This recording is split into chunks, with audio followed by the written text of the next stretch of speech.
어깨가 아프면 네. 어떤 운동법이 가장 좋을까요? 보통 제가 지금 근무하고 있는 필라테스 쪽에서는요, 일단 여러 가지 케이스들이 많기는 한데, 그 기구들을 통해서 또 그 저항에서 오는 또 저항 크기도 여러 가지로 나눌 수가 있거든요. 그 강도 네. 자체를 스프링으로 그걸로 조절을 해서 로테이터 커프 어깨 회전 운동이라든지 혹은 이런 걸 통해서 또 그 ROM 레인지 오브 모션 그 가동 범위를 점차적으로 넓혀줄 수가 있어요. 그래서 그런 방법으로 근데 대화를 하고 어떤 사람들은 스프링으로 하는 사람들도 있고요. 네. 또 어떤 사람들은 고무줄을 하는 사람들도 있고, 네. 어떤 사람들은 또 덤벨 같은 것을 이용할 수 네. 있는데 어떤 장단점이 있을까요? 그게 일단 스프링 같은 경우에는 무게가 딱 한계가 있기 때문에 네. 더 약한 사람들, 못 쓰는 사람들은 일단 뭐 음. 다른 스트랩이나 네. 더 얇은 강도가 훨씬 약한 걸로 하기도 하고요. 네. 그렇게 스트랩부터 시작해서 또 괜찮아지면 조금씩 스프링으로 강도를 높이기도 하고 이렇게 점차적으로 넓혀서 운동을 시킵니다. 네. 그럼 관절 운동이 좀 제한되어 있는 사람들이 있을 수 있을 것 같은데 운동 제약이 있는 사람들은 어떻게 하면 좀 더 무리하지 않는 범위 내에서 일단 해볼 수 운동을 하기 전에 뭐 이렇게 약간의 근막 이완 마사지라든지 그렇게 이완을 조금 시켜주고 나서 그렇죠. 하게 되면 훨씬 더 효과를 보는 경우도 많아요. 우리 의학 쪽에서는 좀 풀기 위해서 핫팩을 해준다거나 네, 좀 네. 원효를 주지요. 그리고 또 초음파를 치료를 해가지고 좀 완화를 시켜준다거나 이제 약을 드시게 한다거나 네. 또 아니면 이제 너무 염증이 심하신 분들은 주사를 놔서 염증 완화시킨 다음에 그 다음에 이제 그 운동을 풀어나가도록 하긴 하지요. 네. 근데 이제 그러면 어느 운동이 가장 무리 없이 잘 환자분들이나 그 아프신 분들이 그 해결하는데 도움이 될까요? 근데 어느 안전한 운동이라고 딱 초이스하기가 굉장히 어려운 부분이기도 한데 네. 이제 저희는 일단 의학 쪽 병원 측이랑 좀 다른 개념이기 때문에 네. 거기서 이제 처방을 받아오시면 네. 이제 저희가 최대한 저희의 장점은 정렬을 일단 맞춘 상태에서 운동을 하기 그렇죠. 때문에 네. 훨씬 다른 운동들보다도 몸에 그 개개인의 몸에 적합하게 할 수 있게끔 그 네. 상태에서 조금 더 안전하고 효율적인 움직임을 좀 만들어 줄 수 있다고 생각을 해요. 그러면 이 견갑골과 또 이렇게 몸통과의 관계도 좀 매우 중요할 것 같은데 네. 그런 관계는 또 어떻게? 일단 근육들도 다 연결이 되어 맞아요. 있기 때문에 네. 그 주변의 근육들 또한 이 견갑골을 안정화시키는 훈련이라든지 네. 또 복부의 근육을 조금 더 같이 보완해 맞아요. 준다든지 그런 게 굉장히 중요하다고 그러니까 생각합니다. 사람의 트렁크 운동도 매우 중요하다는 네, 거죠. 일단 코어가 잡혀 있어야 이 운동을 할 수 있어요. 그러면 연령대별로 좀 차이도 있을 것 같아요. 이제 아주 건강한 연령, 네, 중년기, 맞아요. 연세가 많이 드신 분, 또 네. 심지어는 남녀 간에도 관계가 있을 것 같은데 어떠한 차이가 있을까요? 그럼 대할 때만.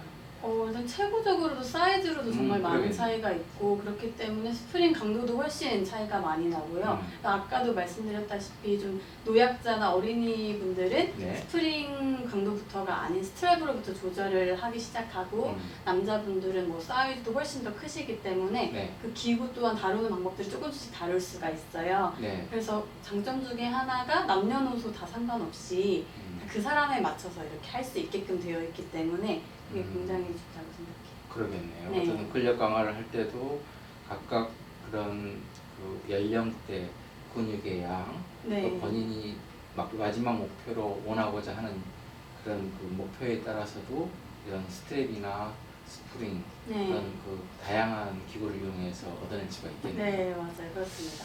그래요. 그러면 그 이쪽 의자를 한번 줘볼까요? 자, 의자가 좀 낮지 않나요? 앉아봅시다. 잠시만요. 네, 앉아보세요. 일단 보면 이 어깨가 네. 이렇게 불안정하신 분들을 보면 네. 잡았을 때 이런 자세가 좀 흔들리게 됩니다. 즉 어깨가 이 상완골이랑 뼈가 견갑골에서 앞으로 밀려 나오기 네. 때문에 이렇게 보다가 약간 더 앞으로 밀어주면 네. 훨씬 더 불편해 하시곤 하죠. 이렇게 하면 네. 아주 건강한 관절을 가지고 계시네요. 네, 감사합니다. 그 다음에 조금 많이 불안정한 사람은 네. 이렇게 이게 90도 외전시킨 상태에서 외회전을 시키면 불안정하는데 아주 불안정하신 분들은 한 40도 정도에서만 이렇게 제끼려고 해도 힘들어 하시죠. 네. 그리고 이제 어깨가 이렇게 여러 방향으로 빠지신 분들은 대부분 팔을 밑으로 내렸을 거예요. 네. 이렇게 살짝 고개를 숙여 보실까요? 허리를 이 상태에서 당겨보면 어깨가 유연하시네요. 아, 네. 보이죠? 유연한데 이렇게 약간 윈즈 트레 보이시죠? 네. 이렇게 그러니까 여기서 보시죠. 이때는 안 떨어져요. 근데 약간 구부린 상태에서 하면 유연함이 그대로 드러나게 되죠. 이게 이제 그 어깨가 유연하신 분들을 볼 수가 있는 것이고요. 또 살짝 옆으로 가보실까요? 네. 이 어깨는 또 뒤로 잘 빠지신 분도 계세요. 그런 분들은 잡고 자 이렇게 잡고 이 팔을 뭐 어떤 분들 힘들어 하시냐면 자꾸 밀고 들어갈 때 축 빠진다고 해요. 그러니까 이렇게 뒤로 빠지신 분들은 이걸 힘들어 하시죠. 이렇게 밀면 평가할 수 있다고요. 어깨가 불안정한 걸 보기 위해서 이게 바로 어깨의 불안정한 것을 보기 위한 검사이고요. 그 다음에 이제 아까 회전근개를 이야기하셨는데 회전근개를 볼 때는 살짝 다시 돌아 앉아 보시죠. 회전근개를 볼 때는 약간 어깨를 이쪽으로 보시고요. 어깨를 이 견각 약간 보시죠. 견갑골 위치하고 맞춰가지고 견갑골이 약간 한 20-30도 정도 이게 각도를 가지고 있죠. 네. 그래서 팔을 그 견갑골 높이로 놓은 상태에서 버텨보시죠. 자, 눌러봅니다. 이렇게 해보면 문제가 있는가 없는 걸 평가해 볼 수가 있고요. 그 다음에 좀 이 회전근개가 상하면 염증이 생기거든요. 그래서 염증을 알기 위해서 팔을 이렇게 들어 올려 봅니다. 그러면 염증이 있는 저맥랑이 충돌을 하죠. 그래서 아파하시거나 또 팔을 잡고 이렇게 돌려봅니다. 이렇게 돌려보면 염증이 있는가 없는가를 염증이 있으신 분들은 움직일 때 잠깐 멈춰달라고 너무 힘들다고 그런 소견을 보이게 되죠. 근데 우리가 좀 구별해야 할 게 이게 가끔 많이 헤매는 것이 이게 회전근개의 문제이냐 아니면 이두박근의 문제이냐. 이두박근은 1이 지나가거든요. 네. 회전근개 1이 지나가고 또 견갑하근은 1이 지나가고 네. 굉장히 서로 이렇게 들어붙어 있기 때문에 이렇게 헷갈리기가 쉬워요. 그러니까 아까 말씀드렸던 것처럼 버텨보십시오. 이 삼각근과 회전근개가 버티고 있는 이 근육을 보는 것은 외전 상태에서 이 견갑 이 레벨로 맞춰가지고 각도로 맞춰서 버텨주게 하는 동작에서 힘들어 하시고요.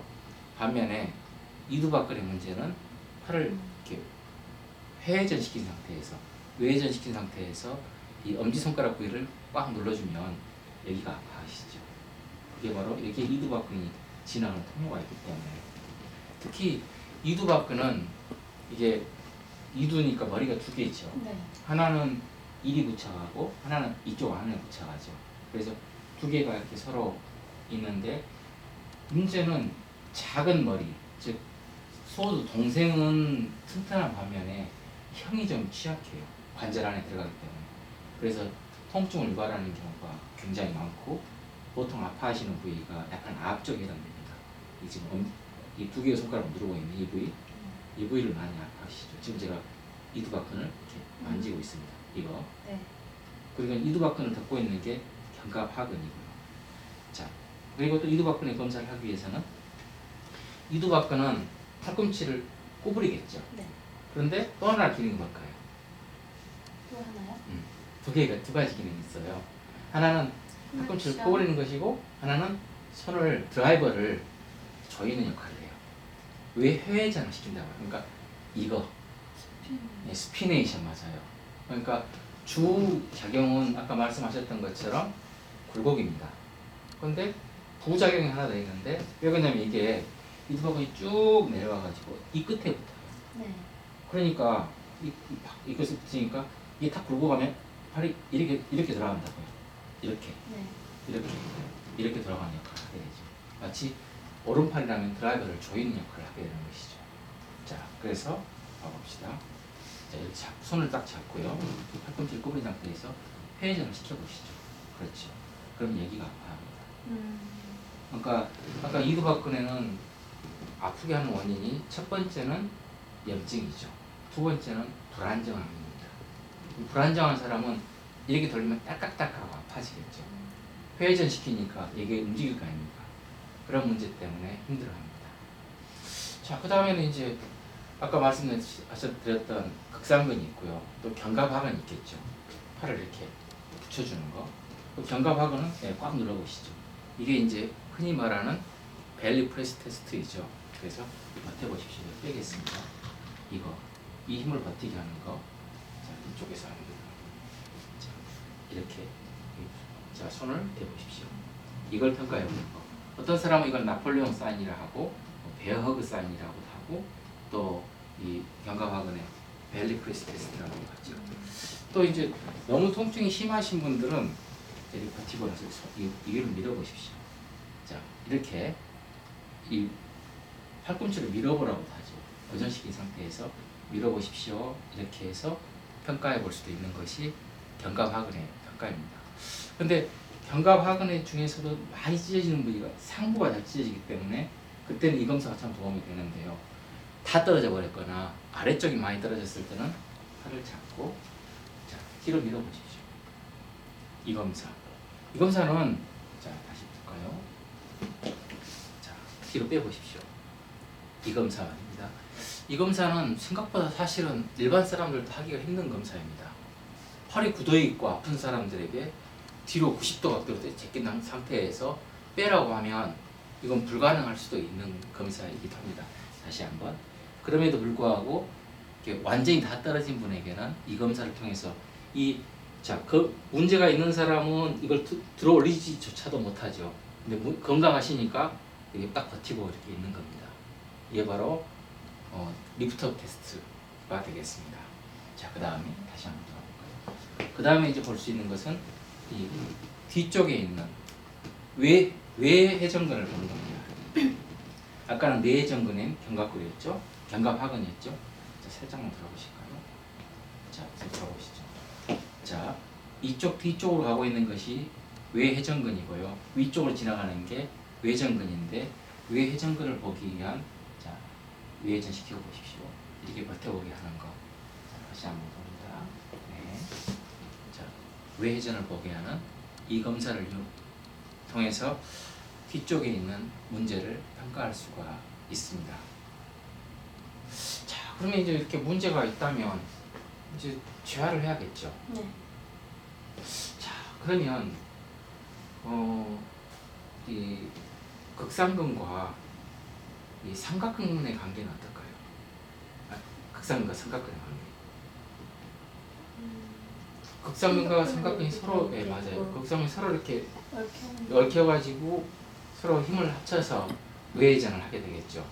그래서 약한 극상근이 삼각근의 강한 힘을 이용해서 들어올릴 수 있게 도와주는 것이죠. 그래서 근데 너무 서로 밸런스를 유지해야 되기 때문에 삼각근이 너무 강해도 극상근이 괴롭고요. 또 너무 약하면 극상근에 너무 많은 부하가 하기 때문에 이 삼각근에 극상근이 상할 수가 있죠. 네.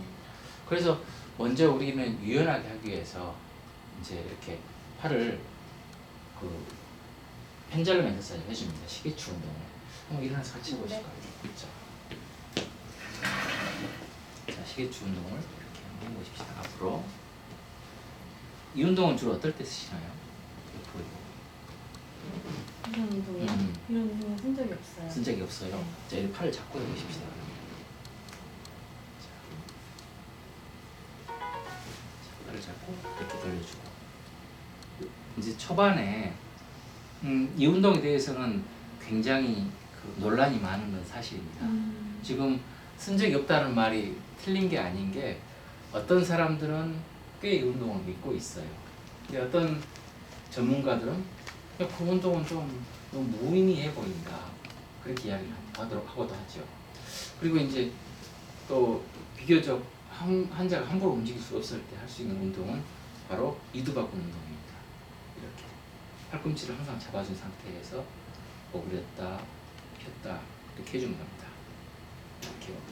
이렇게 해주면 이두박근이 왔다 갔다 하면서 여기에 윤활을 유발시키죠.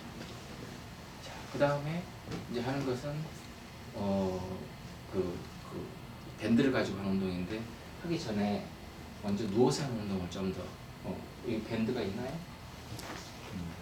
예쁘게 잡고 운동을 해볼까요? 봐라. 자, 잡으면 될까요? 요즘은? 문고리에 걸고 하면 그렇죠. 이렇게 해서 자, 양팔과 문고리에 손잡이에 네. 손잡이에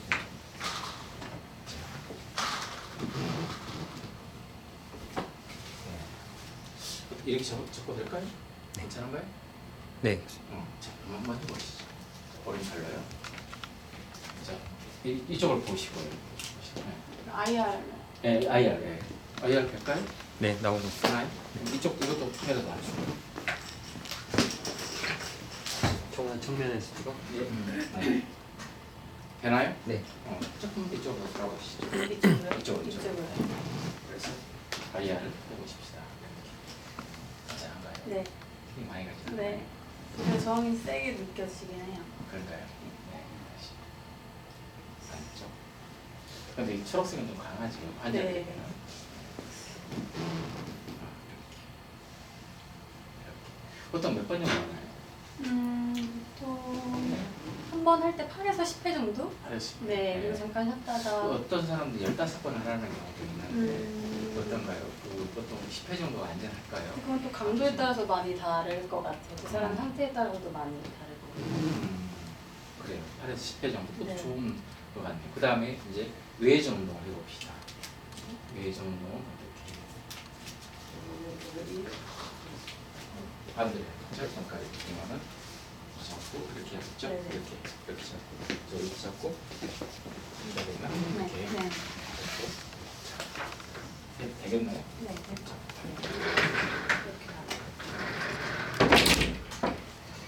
괜찮은가요? 네. 자, 이렇게. 네, 다시.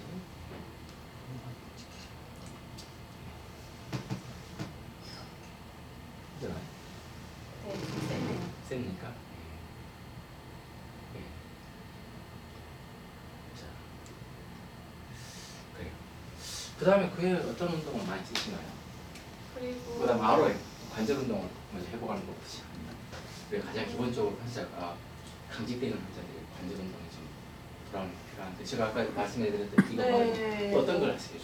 힘을 푼 상태에서 또 머리 위로 어느 정도 올라가는지 네. 범위를 일단 체크하고 그럼 누워서 하시나요? 그걸 앉아서 하시나요? 그것도 포지션이 되게 다양하기 때문에 그럼 앉아서 하는 걸 한번 보여줘 보실래요? 자, 네, 이 상태에서 편하게 네. 그냥 팔을 어느 정도까지 올라갈 수 있는지 네. 어느 정도까지 올라갈 수 있는지 저희들은 이제 누워서도 그렇지만 앉아서 할 때도 항상 안 아픈 팔을 이용해서 불을 올려주게 도와줘요. 왜 그러냐면 이분들은 찢어진 환자분들이 많으세요. 그러면 그분들은 혼자는 못 들어올리시죠. 네. 그렇다고 해서 마냥 힘이 탈 때까지 기다리기에는 어떻게 굳어버리기 쉽기 때문에 특히 젊은 사람 같은 경우는 안 움직여도 얼마 지나면 금방 네. 관절 회복하지만 이렇게 나이 드신 분들은 한 40대 중반만 넘어도 아직 40 안 되셨죠? 네.